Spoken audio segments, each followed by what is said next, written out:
car didn't come with a automatic trunk release. So I bought one probably more than 10 years ago. So I put that on.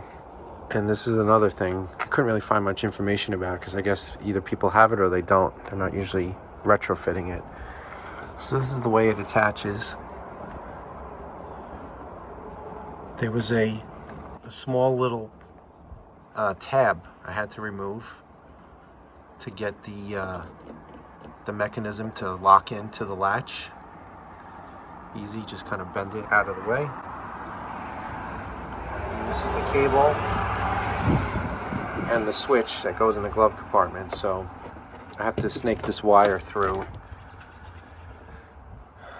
It looks like it goes down on the driver's side, but I gotta lay out the wire and make sure it's long enough. There's existing wires back here, the orange and the black, so I got this red wire just to use as a snake.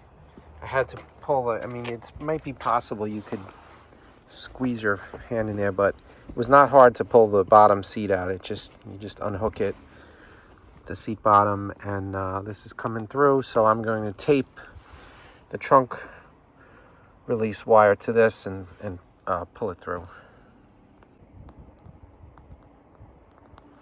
Okay, let's see what we can do.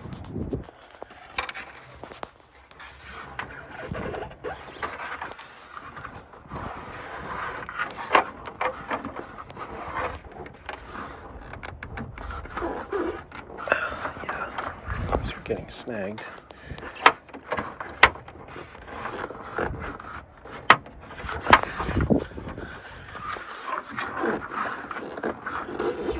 I gotta put this down. Okay, got it through. Wasn't too bad. This was just getting stuck on that plastic interior side panel. So, all right, now I've just got to route it up through, I guess, copy where this other wire is for the trunk light. And there's holes every so often, so hopefully I can just pass it through.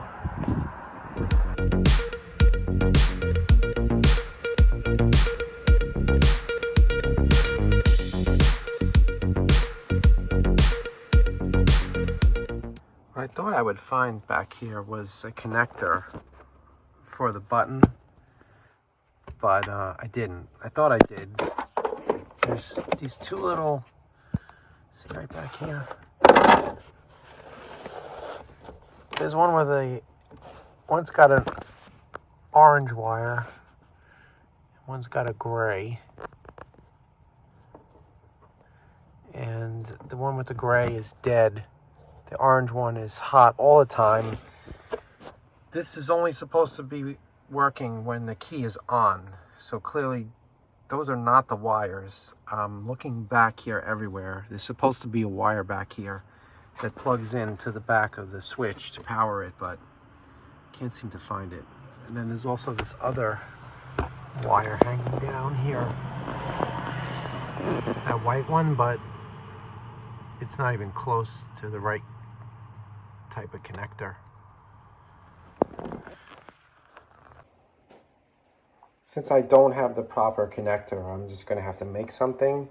So I'm going to use that orange wire, which is hot all the time.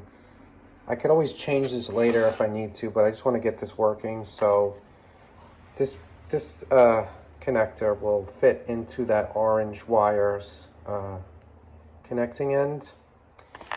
And then this is what I'm going to have to use on the back of the button because I don't have the proper plug for that side either. This is my custom pigtail harness and I'm about to plug it in. So with the connector with the orange wire, they're both like that. If you turn it, if you flip it around, there's a socket where this will plug into the back. So we've got our orange wire,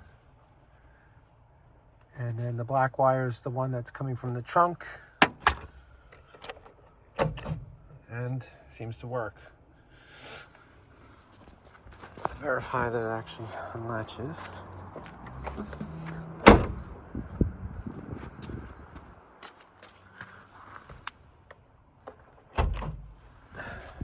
Beauty.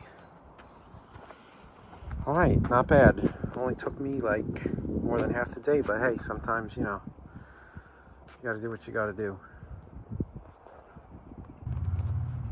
So I'll leave this as is for now, but I think I do want to get it hooked to a 12-volt keyed source, just so the trunk is more secure. If you ever like leave the car parked with the windows down at a car show or something, you just want to have that trunk locked secure. So I'll probably just have to run a wire to the fuse block and find a 12-volt keyed. Probably should have just done that today, but I didn't.